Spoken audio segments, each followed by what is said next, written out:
Welcome back, folks, to Let's Replay Albion. When last we left off, we didn't fail at this puzzle. Oh no, we failed miserably at it and had to run away. But fortunately we managed the second time around, and now we're through to this area. We could just go straight north here, but there's actually something in this region if you're willing to do a bit of exploring and a little bit of trial and error. There's a portcullis here, and a switch, which normally warns about dangerous things and mechanics you don't want to get involved with. But waiting here will get the portcullis open, and we do want to go in here, eventually. There we go! There are a few things here we want, namely piles of loot. A musty odour hangs in the air. This part is overgrown with moss and appears to be in ruins. I'm sure no one has been here for a long time. Indeed, nobody has, but there are enemies here that will try and kill us, like these plagues here.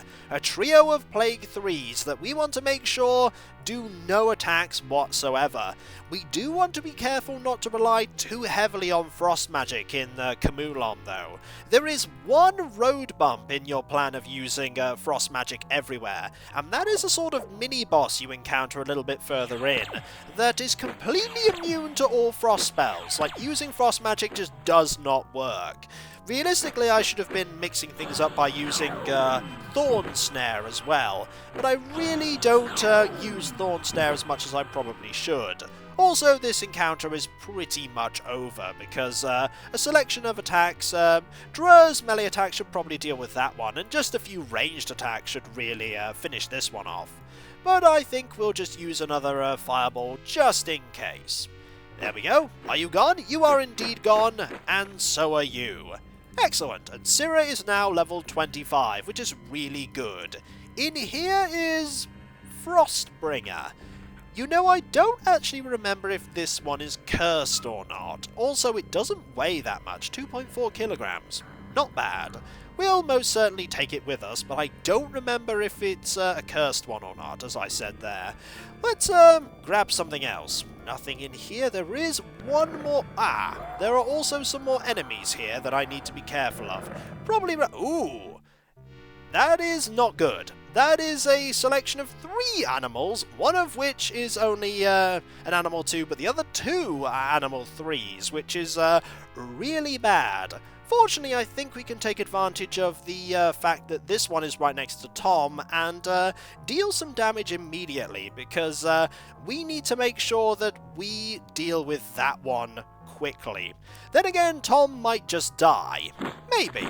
Fortunately not, but that is still a lot of damage. There we go. You will freeze in place while we banish one of you to who knows where. Goodbye, you. We will never see you again. See you later, and by later I mean never. And I think that, yep, that animal 2 is just gone. We could actually use the banished demon one again. It's actually worth doing so, because getting it to a higher level won't hurt anything. Unless, nope, you did not die from a critical hit, so off you go to who knows where. And that encounter is gone. Also, 2 attacks around for Thunak, that's not bad. The reason we want to go in here as well is this, a second Lug's Hand helmet. They are brilliant, brilliant helmets, and having 2 of them is really good. I'm actually sort of tempted to pass that off to Drur, if Drur can use it. Can Drur use it? The answer is a resounding yes, Drur can. We most certainly want to pass that over. Just for now, anyway. We'll keep the Iskai helmet. Okay, we'll do this. We'll open up the... actually, I think we need a spare slot. I do remember you do need to do that, because you can't open the character screen while you're holding an item. There we go. It's an absolutely massive increase, because I think the other helmet doesn't improve it by half as much. Let's have a look for comparison. Yeah, that's a big difference. That is 13 extra protection. Let's just say that Drur is far more powerful now. Actually, I think the most tanky of all the characters now. Yep, by a long way. 54 protection. It's not going to last, though. We most certainly are going to be giving that off to someone else eventually. But not just yet. And pressing that I don't think does anything. So we're just going to go over here, and I do think saving is a good idea before we enter this area, because I think there are a lot of enemies we have to watch out for. Well, I suppose the same could be said for all of Khamulon, but here in particular, going through here, there are going to be some dangerous locations. These areas with curtains are the main problem. They're all full of peril. All of them, with the exception of one. Apologies for the interruption there, but the game actually crashed just a little bit further into this area, and so this is roughly the right place where I can continue on from that point. The game is a little bit temperamental when there are a lot of save files, and there indeed are a lot on my save section. About 100. But either way, here is a very dangerous location. These enclosed areas with curtains, as we've discovered before, can have enemies in them.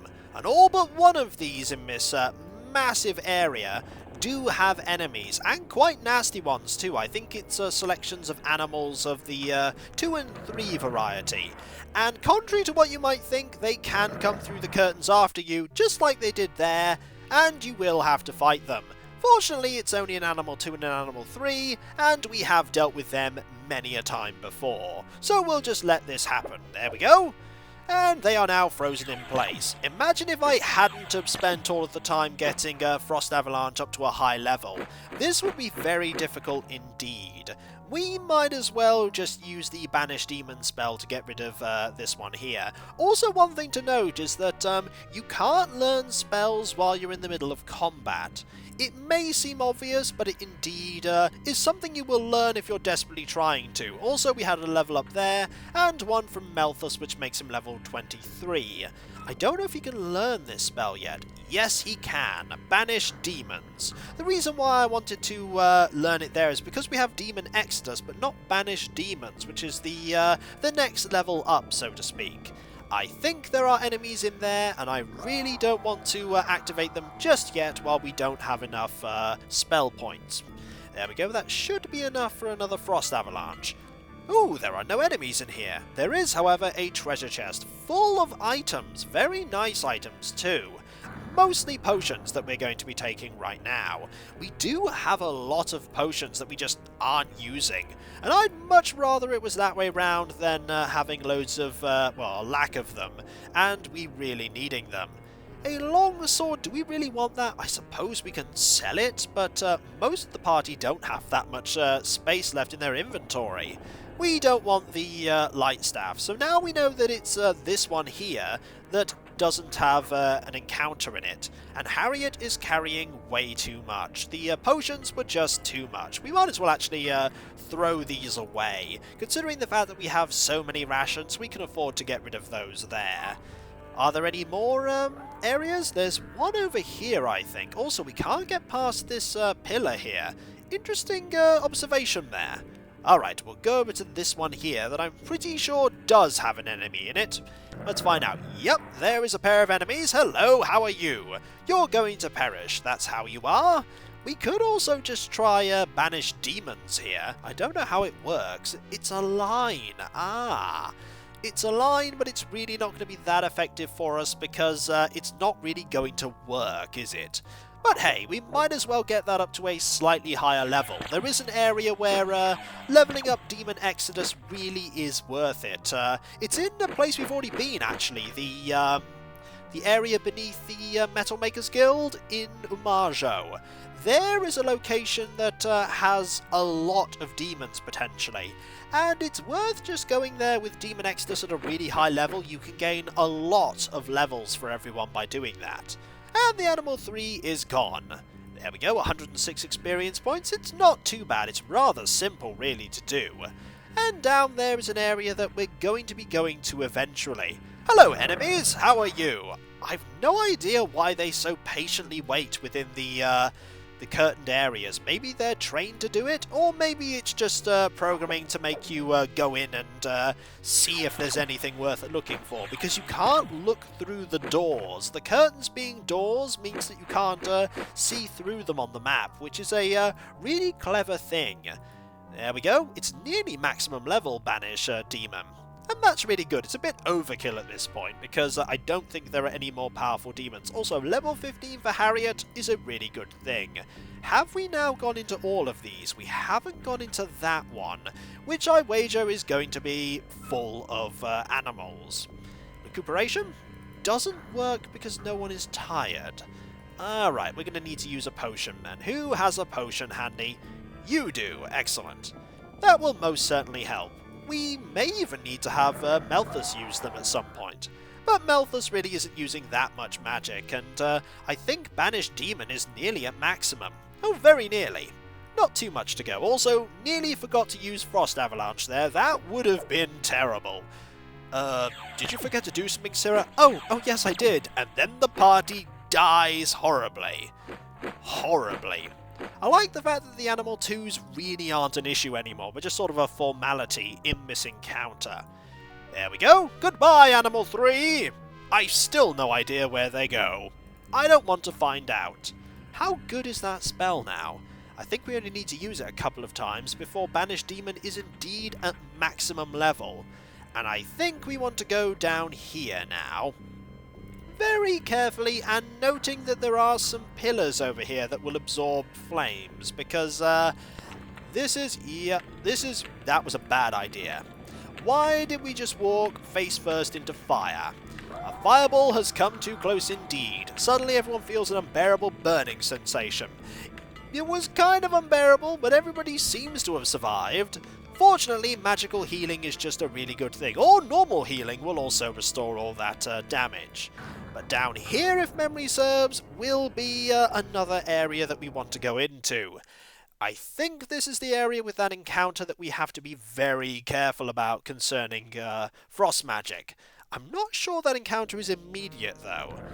Ah, here comes some cron deer! Well, this is a refreshing thing to see, because cron deer are really easy to deal with. I mean, really simple. We really don't need to worry about any of the party here. Hello, cron deer, how are you? You know, after seeing animals and plagues and everything else, animals are nothing in the difficulty scale compared to cron deer, as in, animals are so much harder. They're not even on the same level of difficulty, the animals, compared to cron deer. Also, I think Harriet might be in some trouble here. Just maybe. But fortunately, we have a lot of healing. The cron deer still do hurt, but we can quite capably just demolish them. Like this here. We'll just have an attack go this way, and I think this one is pretty much dead. And that one will also be dead? No, not yet, but very soon. Also, there were some kizz there that we need to deal with. I wonder if that implies that the kenget Khamulon made the kizz, or maybe they just sort of trained them. I don't think we really want the cron deer meat. The try, however, it's worth holding on to purely because they are quite valuable. Also, we don't want that meat. There we go. How many of these? There aren't many. There are some kizz 2 and a kizz 3 there. I think if I recall, they don't really care about magic, though. So we're just going to have to tough this one out. We're just going to have to tough it out. We want to focus most certainly that way round, and hope that we can take these on. Well, one of them's dead. That one I'm a little worried about, though, mainly because it's so close to Harriet.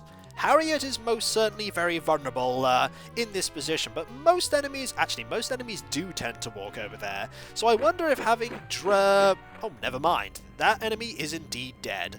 I wonder if having Dre in the position in combat that he is a good idea. Like, maybe having Dre there might be better. Actually, it probably is better. Let's do that, shall we? We'll just try it out and see how it goes. There are... Ooh, this is just not going to go well.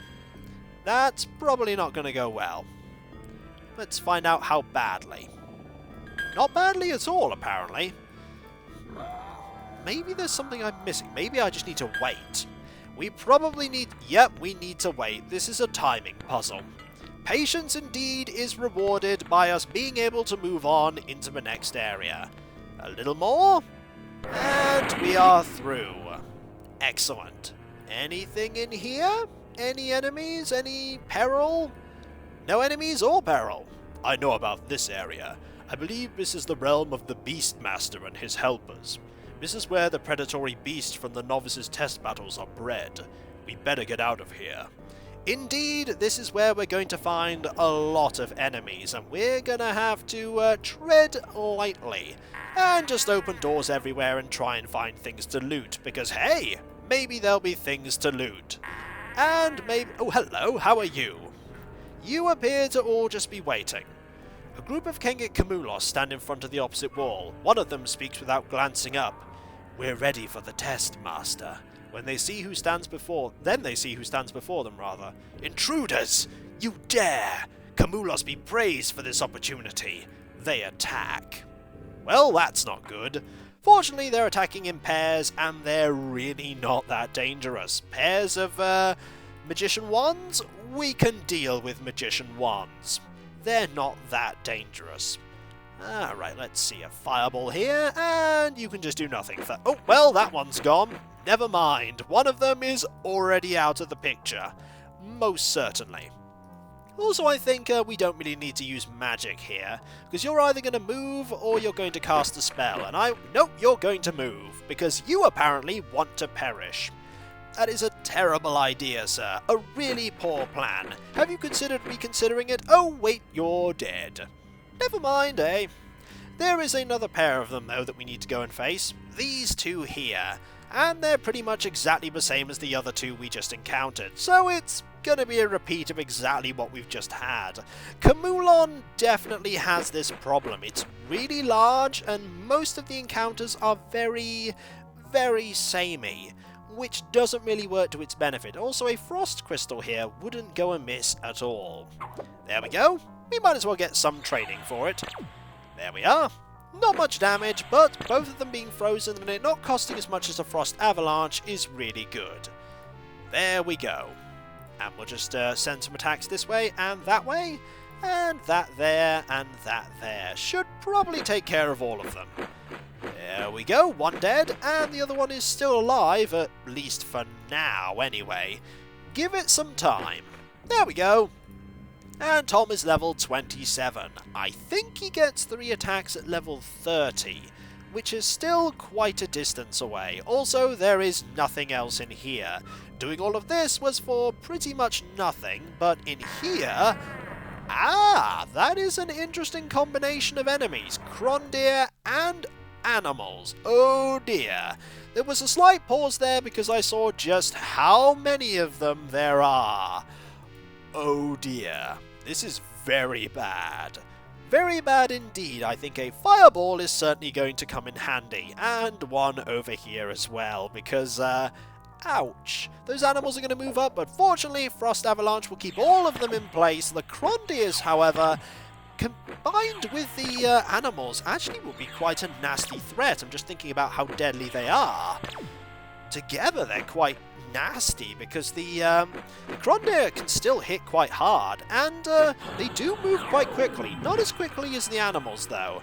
The worst combination of enemies, if you're curious, is a large amount of animal 3s, just in general. Just having loads of them is terrible, and there is, as I said, that one area where you can fight a lot of really difficult enemies. It's a large amount of animal 3s. I mean a colossal amount of them. Also, that was not a lot of shots that hit there, but that doesn't matter because we've managed to deal with this fight quite effectively. There we go. That one is still alive, though. We want this enemy gone. Most certainly. Definitely. In fact, we want that enemy gone yesterday. But fortunately, I think that enemy is about to go. There we go. Is the Crondier gone? Yep, the Crondier is gone, and the animal is also gone. That is a lot of experience. A lot of experience indeed. We also don't want that meat there, but unfortunately, I think... No? Is there another fight in here? There is another fight in here! And it's exactly the same as the fight we just fought. Remember when I said that there are a lot of very similar encounters within Khamulon? This is pretty much an example of it. There is a worse example of it later on in Khamulon, but yeah, Khamulon is a very large, sprawling dungeon where not a lot really happens, and the problem is that it's way too long. It's one of the largest dungeons in the game, and yeah, there are the the Khamulon and the magicians, but there aren't that many other unique enemies. You do meet the plagues there, but I'm not sure you meet them anywhere else. They're just sort of unique to this area. Also, those animals moved very close, and I mean very close. Also, wasting that fireball was not a really good idea. Might as well get this one here with the banished demon. It's nearly at maximum, which is quite nice, so we'll just have a selection of attacks right here aimed at this animal. Hopefully this animal will perish, and we can focus everything else on the cron deer that are nearby. Goodbye, cron deer! And the animal is still there. That one is going to who knows where. We've no idea. We don't want to know. And that one is still alive, but fortunately I think we can focus all our attacks here, because that one is going to very quickly perish. Is the cron deer still standing? Yes indeed. The animal, however, isn't, and the cron deer is still frozen. And the game slowed down when trying to move over here because there were so many sprites of the dead enemies on the floor. And that cron deer is gone. Harriet is level 16. You'll notice that Harriet gains a lot of levels in Khamulon. A lot of levels indeed. And what was the point of coming into here? There is a single treasure chest behind here. What is in the treasure chest, I hear you ask? Well, it's locked, so we're going to have to unlock it to find out. But I don't remember if it's worth it. We need to set the leader as Tom. There we go. And we managed to evade a trap. Ooh, that is what I wanted, an ice ring. It's a really good item. Also, I wonder if we can have two of the same ring equipped. There is only one way to find out, and that is to see if it will work. Let's move this ring off and put that there. Yes, you can. And that is important because that is 36 protection. The dual ice rings are just really good to have. And that was indeed what... Ooh, Tom is carrying too much now, by just a tiny little bit. Okay, by a lot, because we didn't switch that round. That was silly of us. And so, when we come back, we're going to... Ooh, we're not going to rest because nobody is tired. And we're going to move on and explore where the Beastmaster is. Hopefully we may find the Beastmaster and defeat him. Also, I think here is the really long corridor with all the enemies. I don't remember though, but I will find out next time. So I'll catch you next time, folks. And I'll see you then. Later. Hey, how's that banished demon doing? Ooh, it's maximum. Excellent. Now we just need to work on these here and... oh yes, we have these spells as well. Not that we're really using those ones at all. Maybe we should use them. Nah, I'm sure we'll be fine. Later.